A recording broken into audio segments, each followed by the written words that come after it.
La liberté est sacrée.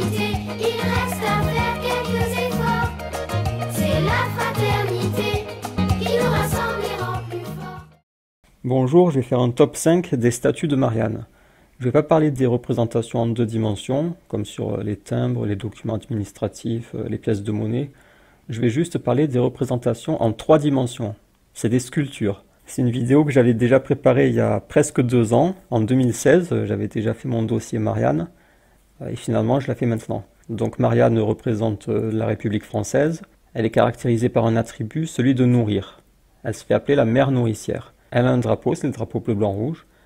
Elle transmet des valeurs, les valeurs de la République. Et surtout, elle juge. Elle juge. Elle a des lois et elle fait appliquer ces lois. Et le citoyen français a des devoirs envers Marianne, tout comme un musulman a des devoirs envers Allah. Le citoyen français doit défendre Marianne, la protéger. Il doit s'approprier ses valeurs et il doit l'aider à s'établir sur le trône pour pouvoir appliquer son jugement en allant voter aux élections. Toute la légitimité de Marianne réside dans les élections. C'est vraiment le moment clé, c'est un moment religieux, les élections, c'est le moment où l'idole est sculptée et mise sur le trône. C'est pour ça que ceux qui ne vont pas voter sont mal vus. Et c'est pour ça que les mécréants commencent à paniquer quand il y a un fort taux d'abstention, parce que la divinité faiblit. Donc je commence mon top 5, numéro 5, le fameux buste de Marianne. Alors lui, il est intéressant parce que il se trouve en théorie dans chacune des mairies en France, et comme la mairie a le contrôle sur toute sa ville, la présence du buste de Marianne dans la mairie montre que c'est Marianne qui domine la ville. Et elle a un contrôle total sur l'ensemble du pays, puisque le pays est divisé en communes, et dans chacune des communes, il y a une mairie avec le buste de Marianne. Autre chose intéressante, c'est lors du mariage à la mairie, c'est une cérémonie républicaine, comme ils disent dans le code civil. Lors de ce mariage, la tradition veut qu'il y ait un symbole de la République. C'est pour montrer que le couple s'est marié au nom de la République.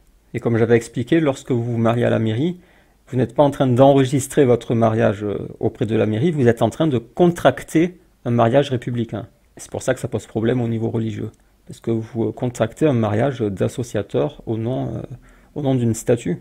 Et donc la tradition veut qu'il y ait, lors du mariage, un symbole de la République. Ça peut être le drapeau, ça peut être le portrait du président, et ça peut aussi être le buste de Marianne. Et on avait vu quelque chose d'assez étonnant, c'est que lorsqu'on se marie, on peut demander une dérogation pour le faire en dehors de la maison de la République, mais si on fait le mariage dehors, il faut quand même qu'il y ait un symbole de la République. Et on a vu que dans certains cas, les maires, ils déplacent carrément la statue. Ils prennent la statue, ils vont dehors, et ils marient le couple devant la statue.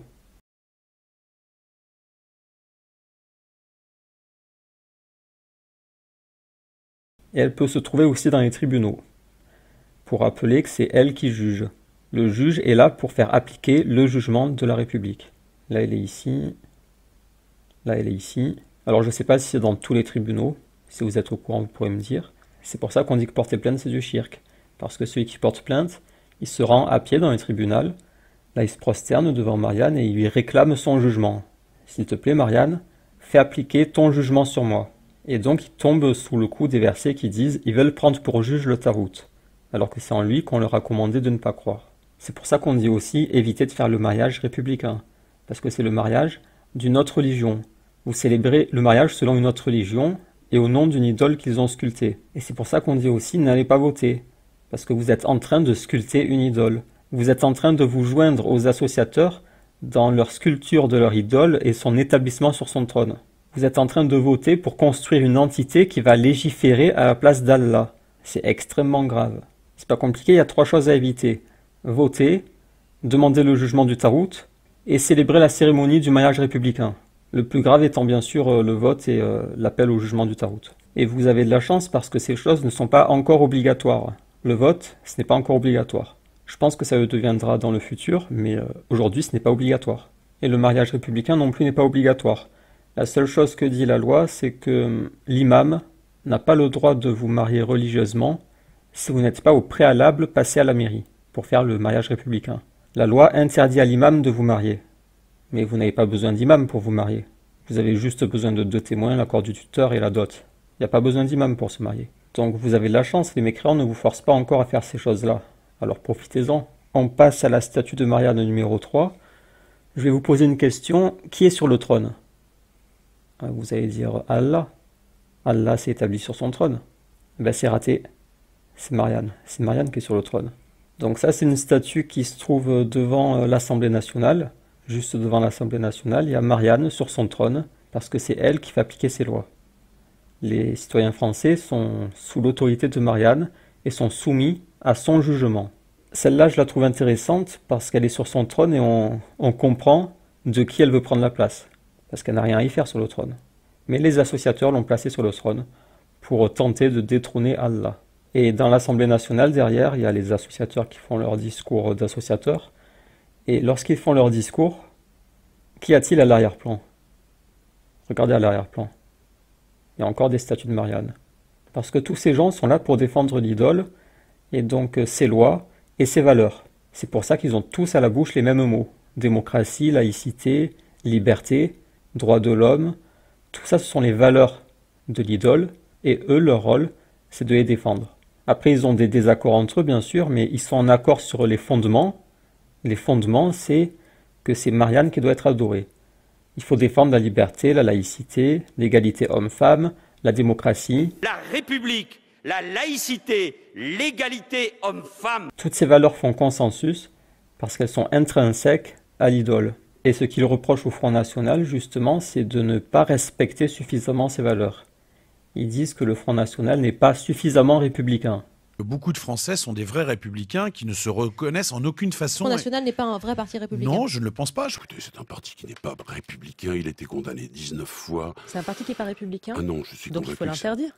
Ah, moi, je pense qu'il faut l'interdire. Hein. Tous les compatriotes qui veulent témoigner, de faire bloc, de défendre la République sont les bienvenus à la marche de dimanche. Et le Front National Celles et ceux qui ont un pied dans la République, un pied en dehors de la République, ne sont pas les bienvenus pour défendre quelque chose en lequel ils ne croient pas. Ils n'y croient pas, ils n'y ont jamais cru, ils puisent leur racine dans la haine de l'autre, ils ne croient pas dans les valeurs républicaines, ils les mettent à mal. Le Front National n'est pas un parti républicain? Ils les utilisent, je viens de vous dire qu'ils ont un pied dedans et un pied dehors. Ils utilisent la laïcité. Donc s'ils ont un pied dedans, ils sont aussi républicains alors. Oui, mais ils ont aussi un pied dehors et il y a pas si longtemps que cela, ils avaient les deux pieds dehors. Ils n'ont donc pas leur place dans l'organisation d'une marche qui vise à défendre de la République. Par exemple, la laïcité veut qu'une femme voilée ait le droit de se voiler. Ça fait partie de sa liberté. Mais le Front National a tenu des propos contre la liberté de se voiler, et donc il ne respecte pas suffisamment la laïcité. Le Front National tient aussi des propos intolérants, alors que dans leur religion à eux, il y a la tolérance. C'est pour ça qu'ils détestent tous le Front National, parce que le Front National ne respecte pas suffisamment les dogmes de leur religion. Mais tous ces dogmes, le Front National s'en réclame aussi. Au Front National, ils disent on est pour la démocratie, on est pour la laïcité. Ils prétendent défendre les mêmes dogmes, c'est pour ça qu'ils ont quand même la parole. S'ils disaient on est contre la démocratie, là ce serait fini, le Front National serait interdit. Donc en numéro 5, on a vu le buste de Marianne. En numéro 4, Marianne sur son trône devant l'Assemblée nationale. Maintenant en numéro 3, j'ai mis la Marianne d'or. Alors celle-là, je pense qu'elle est peu connue. En fait, c'est une récompense qui est donnée à certains élus pour leurs efforts pour promouvoir les valeurs de la République. Par exemple, si un maire a fait un atelier pour les jeunes dans lesquels ils font des travaux relatifs aux valeurs de la République, il peut recevoir la Marianne d'or. Parce qu'il a été un bon soldat et il a bien incité les gens à adorer l'idole. Celle-là, je l'aime bien parce qu'elle est en or et on dirait vraiment une idole comme dans les films. Quand Indiana Jones recherche des reliques anciennes, on dirait ce genre d'idole. Parce qu'elle est en or, on dirait qu'elle est précieuse. Et quand les gens l'ont dans les mains, on dirait qu'ils y tiennent comme à l'or précieux.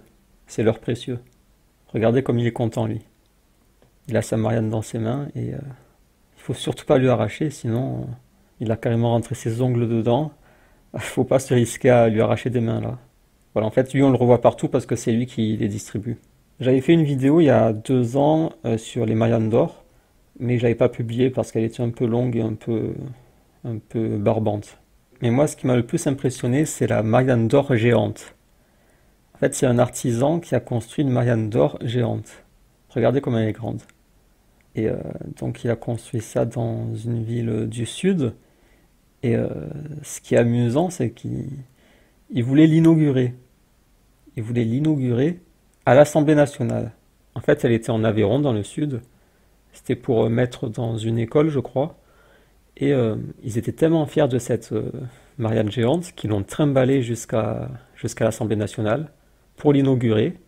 C'est Jean-Louis Debré qui l'a inauguré. Je me suis trompé, c'est pas l'Assemblée nationale, c'est au Conseil constitutionnel. Le Conseil constitutionnel, c'est où il y a le carrelage franc-maçon, là. Et c'est là que Jean-Louis Debré avait récité la prière pour la République. Il faut avoir la foi dans la République, il faut aimer la République. Une prière pour honorer la République.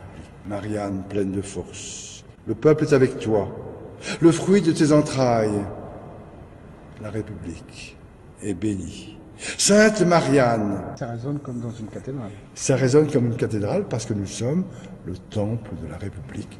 La République, ce sont un certain nombre de principes.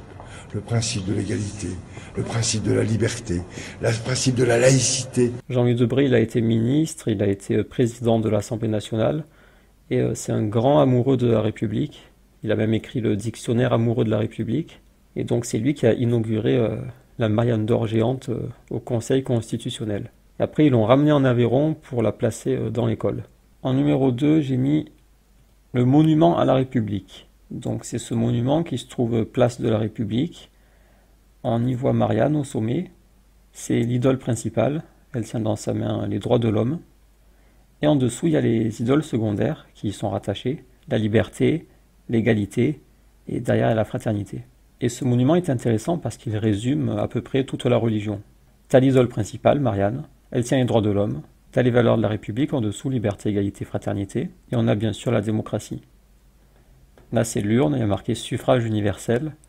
C'est l'urne dans laquelle les citoyens vont mettre leur vote, qui permet à la République de s'établir. Et l'urne est protégée par un lion qui symbolise le peuple, ou la force du peuple. Et donc, il protège le suffrage universel. Le vote, c'est ce qui donne l'énergie vitale à la République. C'est vraiment vital, c'est la clé, c'est pour ça que là, c'est verrouillé et protégé par le lion. Parce que si le suffrage universel tombe, c'est la République qui tombe. Et après, Dieu peut reprendre sa place. Donc c'est bien gardé, bien verrouillé. Et de toute façon, les imams n'y touchent pas. À part Islam ibn Ahmad, je n'ai vu aucun imam francophone dénoncer le vote. Dire aux musulmans de ne pas voter. Ou que la démocratie est contraire à l'islam.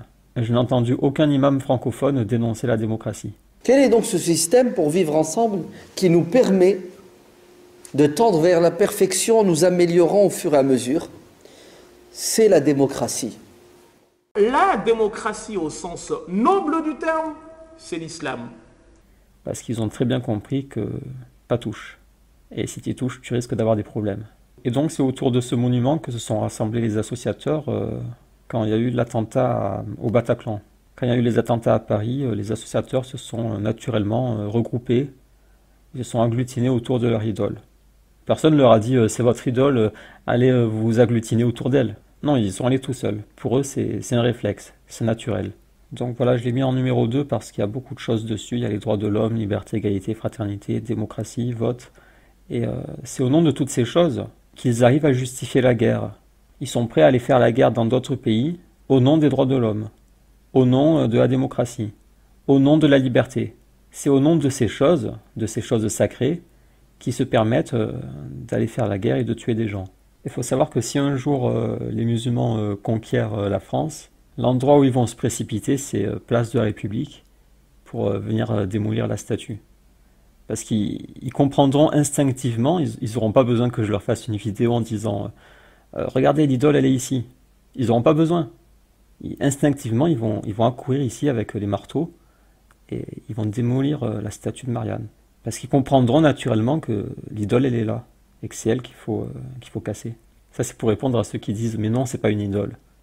Ah bon, et comment t'expliques que les islamistes, la première chose qu'ils vont casser, c'est cette statue? Comment tu l'expliques? Et en numéro 1, j'ai mis la loge du Grand Orient de France. C'est une loge franc-maçonne. Peut-être que vous ne voyez pas le rapport avec Marianne, donc je vais vous montrer. Là, c'est quand Charles Goumi a été reçu au Grand Orient de France. Lui, c'est le grand maître du Grand Orient de France. Mais qui dirige cette assemblée? Est-ce que c'est le grand maître? Non, regardez qui dirige. C'est encore Marianne. Et celle-là, je l'ai mise en numéro 1 parce que, avec l'ambiance loge franc-maçonne, ça donne vraiment l'impression d'une véritable idole qui est adorée. Parce qu'en fait, les francs-maçons sont des républicains, sont tous des républicains, qui défendent les mêmes valeurs, liberté, égalité, fraternité, démocratie, laïcité, droits de l'homme, humanisme. Ils défendent toutes ces valeurs.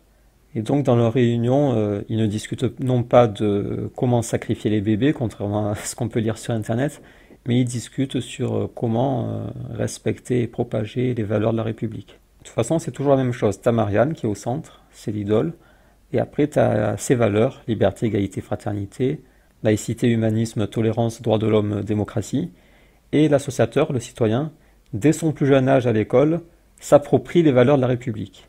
Elles lui sont transmises. Bulletin officiel de l'éducation nationale, article 2. Outre la transmission des connaissances, la nation fixe comme mission première à l'école de faire partager aux élèves les valeurs de la République. Dans l'exercice de leurs fonctions, les personnels mettent en œuvre ces valeurs. Donc on a déjà parlé du parcours citoyen, de la charte de la laïcité. Charte de la laïcité à l'école, la nation confie à l'école la mission de faire partager aux élèves, ça veut dire imposer, les valeurs de la République. Et transmettre nos valeurs, oui. Renforcer l'école, c'est renforcer la République. La République et ses valeurs. Il appartient à tous les personnels de transmettre aux élèves le sens et la valeur de la laïcité. Et en premier lieu, la laïcité. La laïcité, elle s'apprend bien sûr à l'école, qui en est un des bastions. Que tous les enfants de la République ont accès à l'éducation, à tous les niveaux de l'éducation nationale, autour du seul enjeu qui importe, la laïcité, la laïcité, la laïcité, parce que c'est le cœur de la République et donc de l'école. Intransigeant sur la laïcité, sur nos valeurs, sur l'égalité homme-femme, sur la démocratie. Par leurs réflexions et leurs activités, les élèves contribuent à faire vivre la laïcité. Donc ça, on en a déjà parlé aussi. À chaque fois, ils disent qu'il faut faire vivre. Parce que toute cette construction est inerte et il faut que les citoyens la fassent vivre. Il faut faire vivre la laïcité, faire vivre la démocratie, faire vivre la République. Les conseillers principaux d'éducation concourent à la mission première de l'école qui est d'instruire et d'éduquer afin de conduire l'ensemble des élèves à la réussite scolaire et à l'insertion professionnelle et sociale et de leur faire partager les valeurs de la République. Donc ça s'apprend très tôt. On nous inculque très tôt les valeurs de la République qu'on doit défendre toute notre vie. Liberté, égalité, fraternité, toujours la liberté, à protéger comme un trésor. La liberté est sacrée.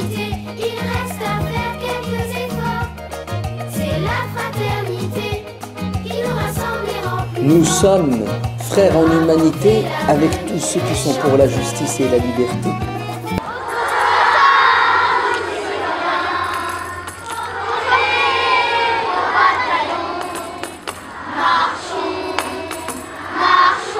Cette lettre de l'alphabet à écrire et à chanter.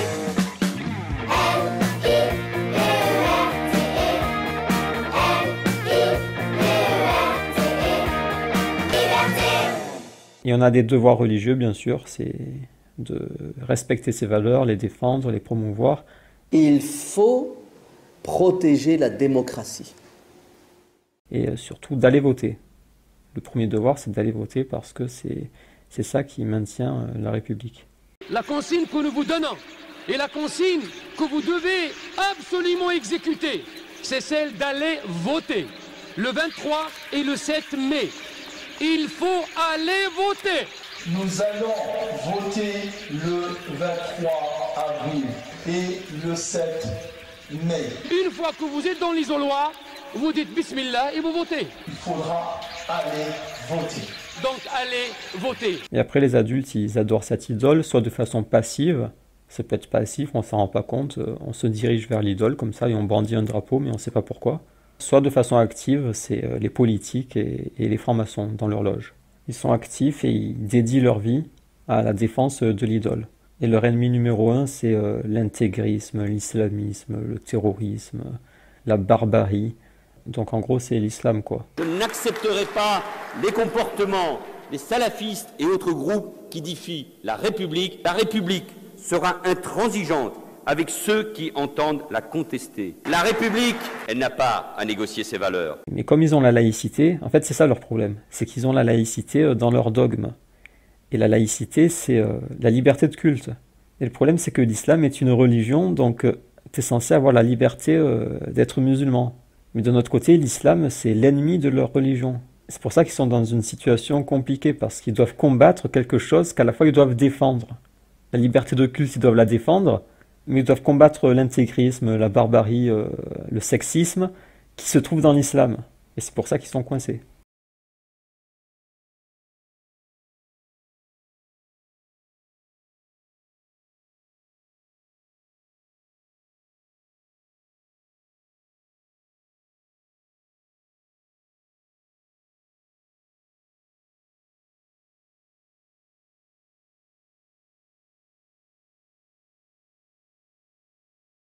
Donc voilà, j'ai terminé. Et pour ceux qui comprendront de travers et qui diront que j'appelle à la rébellion, à combattre Marianne, non, ce à quoi j'appelle, c'est ne pas voter, c'est légal, ne pas faire le mariage républicain, c'est légal, et ne pas demander le jugement du Tarout, c'est légal. Et j'appelle surtout pour préserver sa foi et celle de ses enfants surtout, de quitter la France, partir au Maroc ou je ne sais où, pour préserver sa foi et s'éloigner de tout ce shirk. Voilà ce à quoi j'appelle. Ou alors tu as la méthode Abou Rayyan, lui il est parti en Tunisie mais ça lui a pas plu, il est revenu en Europe et ce qu'il fait c'est qu'il s'isole tout simplement. Donc soit tu pars dans un pays musulman, soit tu t'isoles, tu vas à la campagne. Donc voilà, j'ai terminé, rendez-vous pour d'autres vidéos.